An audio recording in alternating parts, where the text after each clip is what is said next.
There are tools and accessories that you definitely do not want to buy at the beginning. I wasted money when I started woodworking, and I don't want you to do the same. I am never gonna financially recover from this.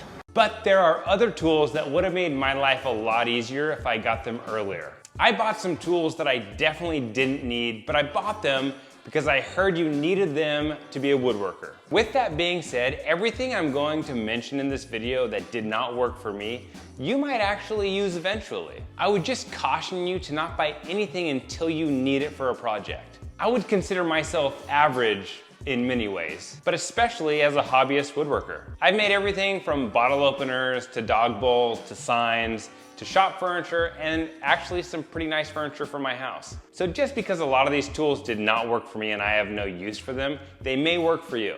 The ever so popular digital calipers. A lot of people on YouTube will try to convince you that you need to have this tool at all costs, but you really may not, and I've had no use for it personally.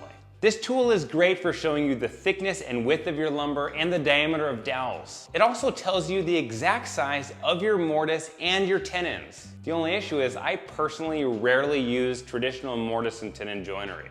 It will also give you the exact width and depth of your dados. Although I do a lot of dados in my projects, I find that just doing some test cuts are good enough to give me the exact width and depth of my dados. Sedge over at Sedge Tool has a great video talking about all the uses of these calipers, and I'll link that in the description. I just find myself never using these. This feeler gauge or thickness gauge is another thing that I never use. This is a fan-like tool with different thicknesses of metal. This is great for cutting a slight angle on a shooting board or for adjusting your crosscut sled if you're building one of those. The issue is I don't really use hand planes, meaning I've never used a hand plane, so I don't have a shooting board. I did use these to get my crosscut sled dialed in. The only issue is after using these, it was actually less dialed in than when I just used my eye. Another one you should not buy just yet is a circular saw. But before you blast me in the comments, I'm not saying don't buy a circular saw early. I really think you should. But don't buy a really cheap one like this. And I'm not saying don't buy a Ryobi. I have some Ryobi tools that work great. I'm saying don't buy the cheapest Ryobi circular saw like I did. Spend a little more money, maybe get a brushless version, and you'll be a lot happier. Although it works okay, it vibrates so much I'd almost call it a shake. It's super loud and it does not leave a very clean cut. So I find myself finding workarounds so I don't have to use the circular saw.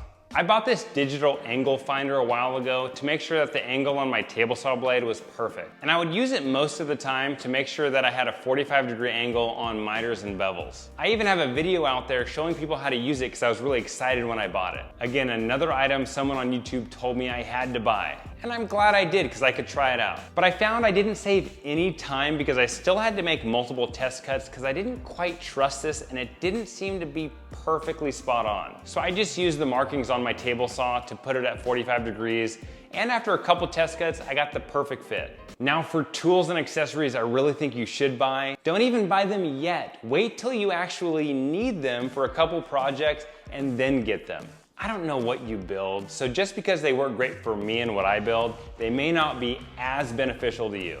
Here are some things that I really think will make your life easier as a woodworker. Trigger clamps. This is like having an extra set of hands in your shop. I started out with all F-style clamps in my shop, which work great, but they take a little longer to tighten, and when you have a glue up and the glue's drying quickly, sometimes quickness is gonna be your friend. Trigger clamps are just so easy to use, and I know they don't apply quite as much pressure as F-style clamps or bar clamps, but for most glue ups, you don't really need a lot of pressure. This doweling jig has really been a game changer in my shop, and I know game changer is used too often, but I don't care because that's what this is. This was super inexpensive. It's made by PowerTech, but you do not have to get this one. There's a lot of them out there that are essentially the same. This is for 3/8" dowels, which I use mostly anyways, and it allows me to use dowel joinery in my projects. The joinery is hidden, so it'll make your projects look a little nicer than if you use pocket holes or butt joints with screws. Nothing against pocket holes, I'm gonna talk more about that later in this video, but they're not great for every application. I just constantly reach for this little jig whenever I need to do dowels, and it makes it really easy. Pocket holes are how I got started building things, and I love this little pocket hole jig. It's made by Craig, and it's literally this little piece that you clamp onto your lumber, and then it comes with this drill bit. It's just a great way to start building things, and I use this all the time on my plywood projects. There are more expensive pocket hole jigs out there that make your life a little easier and they're quicker to use, but starting out with this little thing is really all you need, and it's about the cheapest they have, I believe. Flush trim saws are awesome. Sometimes my joinery does just consist of butt joints with screws, but I'll recess those screws, put a dowel in there to cover the screws up, and then use my flush trim saw to cut the dowel flush. It's also great for cutting other types of joinery flush, like a half flap joint or a box joint. I find myself reaching for this tool pretty often with a lot of my projects. I know I said don't buy any of these things until you need them for a project, but these are the exception. Come to think of it, you'll probably need this for your first project anyways, so you'll be buying it pretty soon. I use squares all the time in my shop, and you do not need to get the most expensive ones. The cheaper ones work really well. If you just wanted to get one, I'd recommend the medium size, which goes up to 6 inches. But I find for a lot of applications, I end up using the smaller one as well. So if you're going to get two, the smaller one goes up to 3.5 inches and the bigger one goes up to 6.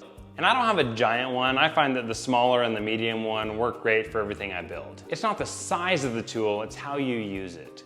When buying new tools and accessories, do plenty of research. Only buy it when you need it for a specific project. And because you watched this video, I've chosen this other one here specifically for you. Enjoy.